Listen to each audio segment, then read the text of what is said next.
กแล้วมะม่วงป่าทุกคนเลยนี่ปอกก็จะวางใส่อยู่นี่เลยนะ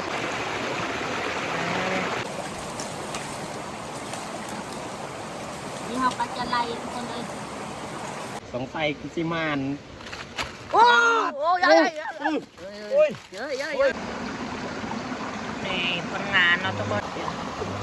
เราเลือกเอาปลา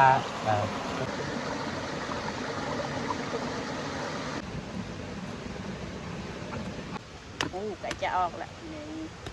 เปิดแรกคนมากินข้าวน้ำกันคนมากินข้าวน้ำกันข้าวเที่ยงเนาะ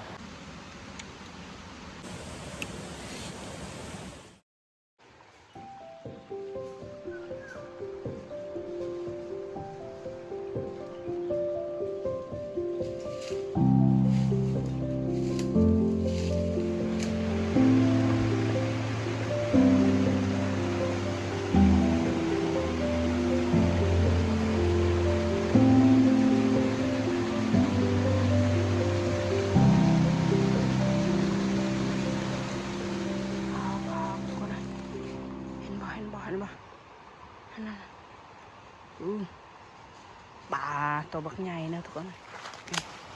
เอาย่างไก่จะห่อถ้วยเนาะทุกคนเอ้ยปลาอันนี้เขากระเจาะกระหอกเมื่อกี้เนาะนี่ยูกอไม้ไผ่หันก็มีคลิปนึงเนาะที่เขาได้ไปถ่ายกับเบาหยุบเบาปอน้องแงกเนาะแล้วก็น้องทรายคลิปพันก็คืออยู่สองของพ่อเฮาแล้วเนาะตอนนั้นเฮาพ่อเขาว่าได้เห็ดคลิปเนาะเฮานี่ดิคนได้เฮาได้สร้างที่พักเนาะแต่ก่อนนี่แหละตอนนั้นฝนตกเนาะพวกเฮาเห็ดกินกระปูแล้วก็บาวจีนเนาะ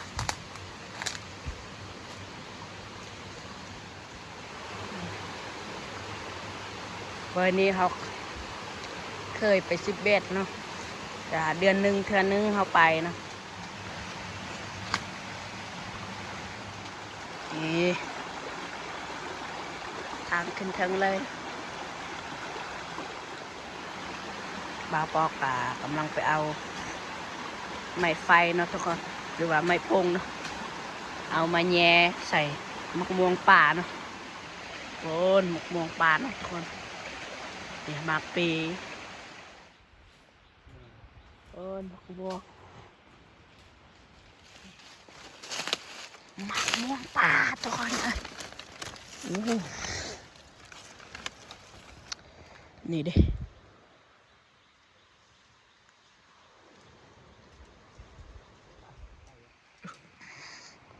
ตกแล้วพอเนาะนี่ทุกเปิดจะนี่เตรียมเลยมักม่วงปลาเนาะเอาไปเก็บหาย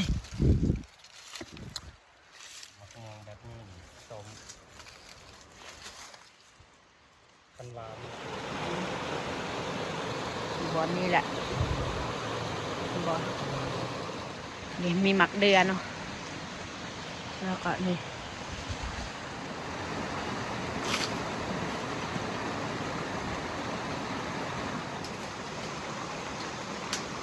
บนนี้แหละเขาจะอัดซอสตรงนี้เขาอัดตรงนี้เขาปล่อยน้ำเนาะทีนี้แม่น้ำก็มีอยู่2 พังนะ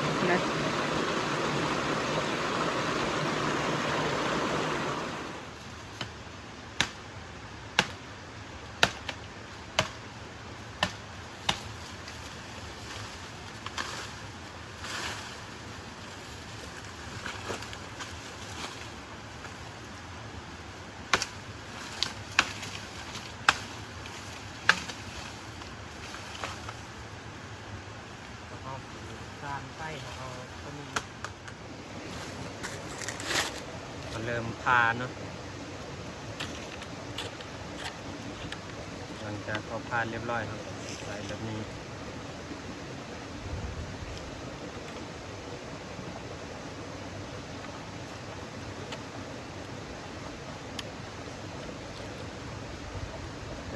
ใหญ่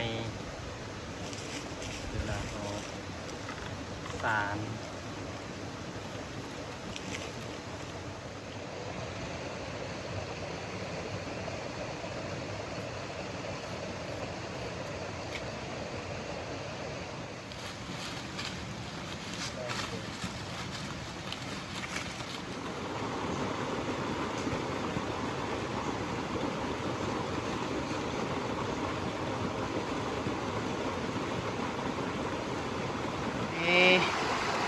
ปอกก็จะวางใส่อยู่นี่เลยนะทุกคนเอ้ย ใส่บนนี้ก่อนไล่แบบนี้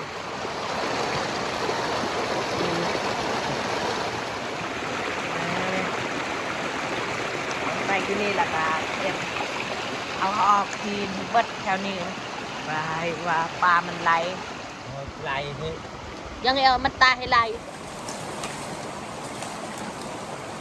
นี่เขาก็จะไล่ทุกคนเลยเอาออกเลยก่อนเฮ้ยปลาตัวนี้โอ้ โอ้ไล่แต่นี่เลยโอ้นี่ปลาตั้งโอ้โอ้ปลากลางลายดิทุกคน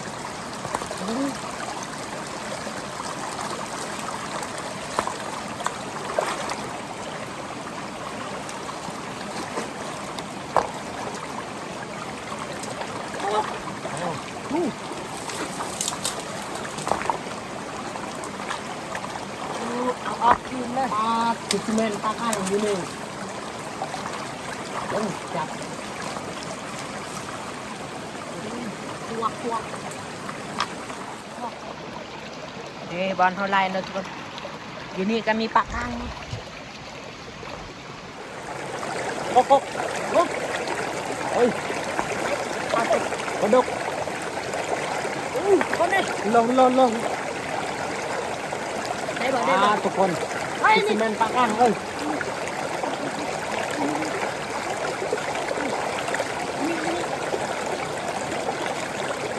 นี่โอ้ได้แล้ว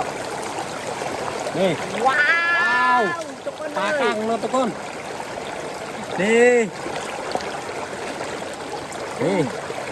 โอ้ปลากลางตัวใหญ่โอ้มันต้องกดไปแปลงใส่ก่อน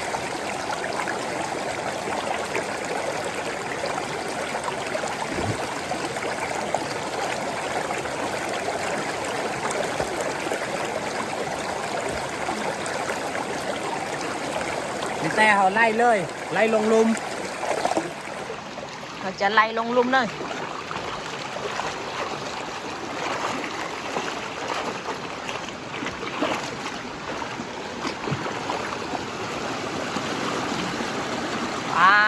ถ่ายเองถ่าย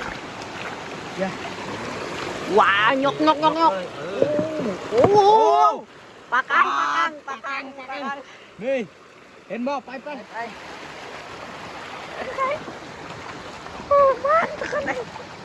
หวานนี่ลองทอกเลยนี่เดี๋ยวเขาลองทอกเบิ้งนะทุกคนโอ้สงสัยกิซิมาน โอ้ยนี่มันดีเนาะ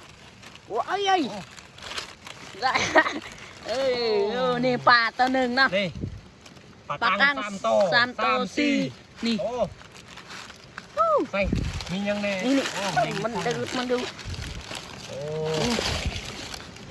ปลาหลอน นี่ โอ้ปลาหลอนบดทึกเนาะนี่โอ้ไข่แน่อยู่พอได้อาหารกินมีปลาตัวหนึ่งตัวใหญ่นี่โอ้แล้วก็มีปลากางนี่ดีโอ้มันดีนี่มันบ่ตายเนาะด่าให้เยอะ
ก่อน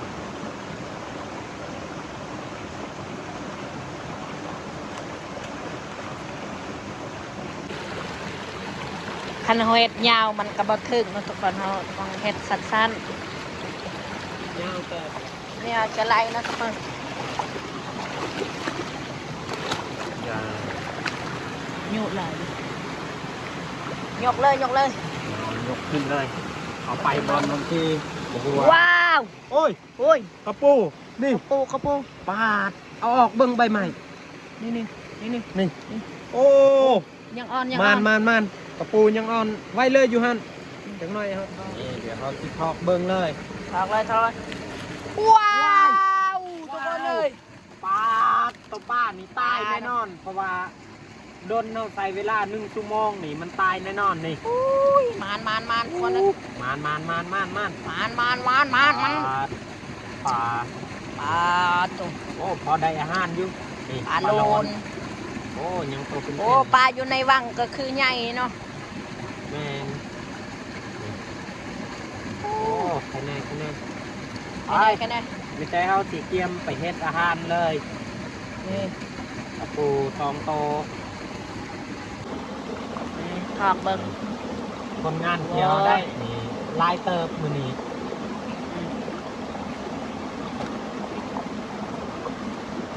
นี่ปลากระลายบ่ค่อยได้ทายปันไดเพราะว่ามันยากนะทุกคนเขาก็เลยบ่ได้ทายแต่ตอนบ่ยากส่วนปลาตัวน้อยนี่เขาจะเฮ็ดกินเป็นอาหารมื้อนี้ นี่ปลา เอาเมื่อบ้านเพราะว่าปลากั้งนี่บ่ค่อยเน่าปันได นี่คนงานเนาะทุกคนเอ้ย คนงานของเราได้เราเลือกเอาปลาตัวแต่ เขาเลือกเอาปลาเนาะตัวน้อยเขาจะเฮ็ดกินตัวใหญ่เขาก็จะเอาเมื่อบ้านมีแต่หลังจากเขาบาดเอาออกใส่มีแต่เขาจะไปเอาคืนเนาะตัวใหญ่ๆเขาก็จะเอาเมื่อบ้านเนาะทุกคนลามเนาะ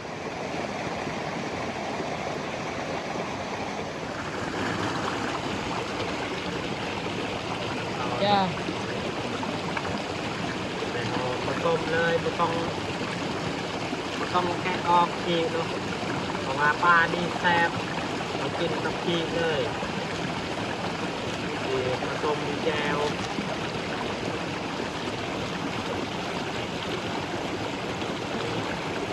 ทำมาจากปลา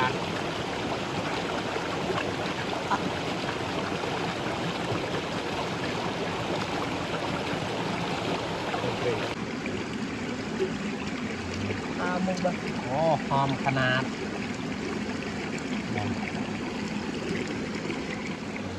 ใส่เลยส่วนเครื่องหอมนี่เขาใส่ตำลัง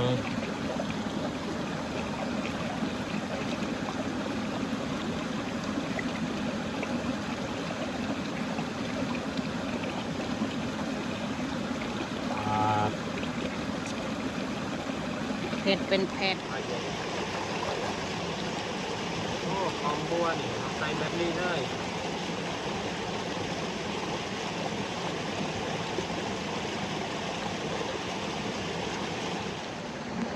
นี่เพื่อนเฮากะเอาเรียบร้อยเนาะเอาบดีท้ายตอนไปเอาเนาะเพราะว่าบ่มีคนท้ายนั่นแหละลองคอยเอาเมื่อกี้เนาะเพื่อนนี่ค่ะจะหยัดเอามือบานเนาะหยัดใส่กระบัง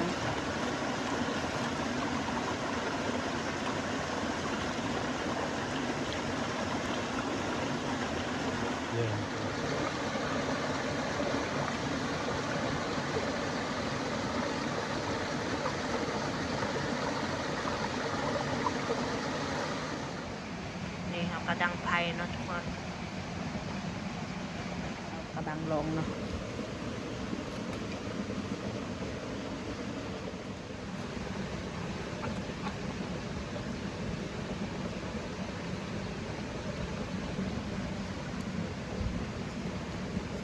ปีนบ่ให้มันใหม่เนาะ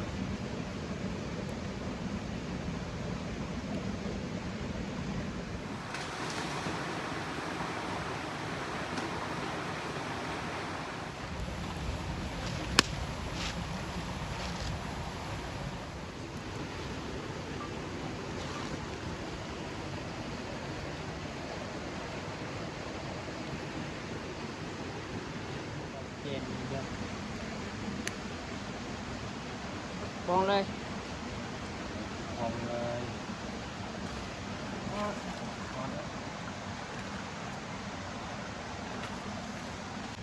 โอ้กระบังของเฮามันแตกโอ้ฟอนขนาด โอ้เต็มเนาะ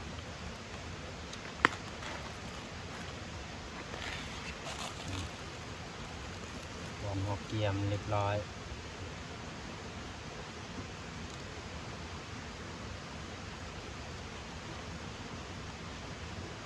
จุ่มก็เจียงไอ้กุหลาบดอกกระตัน โอ้ใหญ่อะ โอ้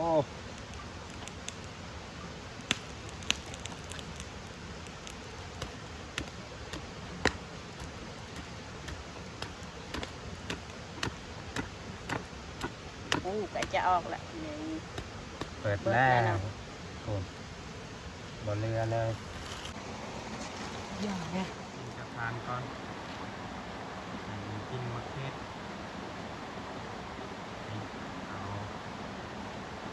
เอามันที่เก้าเอากินจะทานกันก่อนเป็นแนวบางอย่างล้าง มาทุกคนมากิน มา ข้าว มา น้ำกัน ทุกคนมากินข้าวน้ำกัน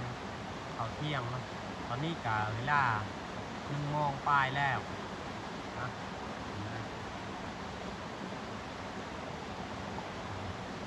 อาหาร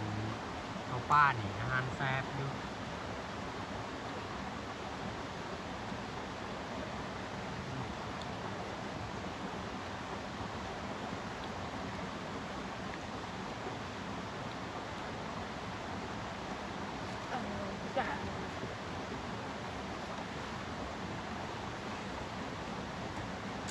เข้าเป็นปูนกันนะ เริ่ม คือเอามะม่วงเขียวเก็บ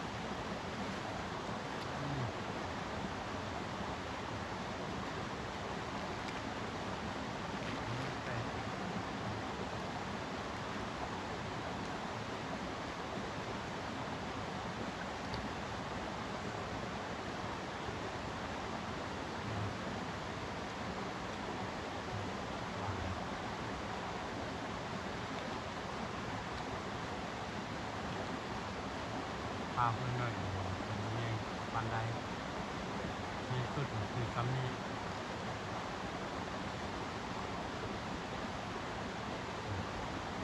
แรง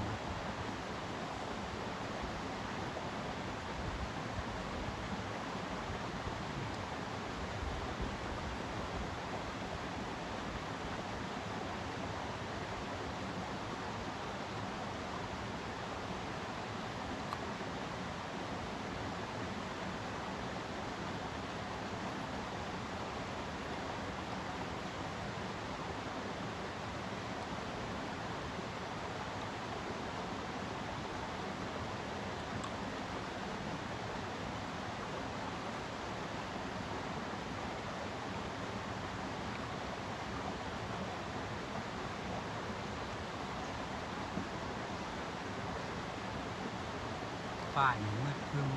ใครคือคนที่ตก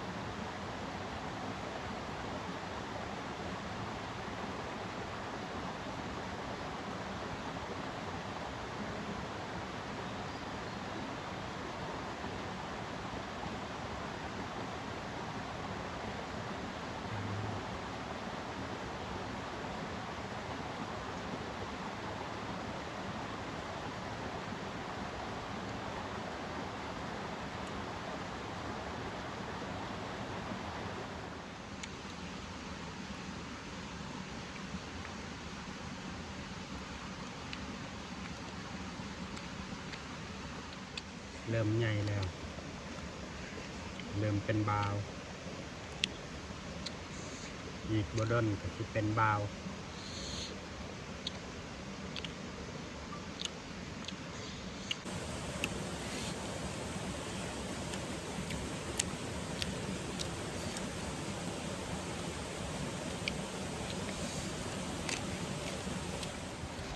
ตอนนี้เขากินข้าวกินน้ำสำเร็จเรียบร้อยเนาะทุกคนเลยมีแต่จะเกียมมือ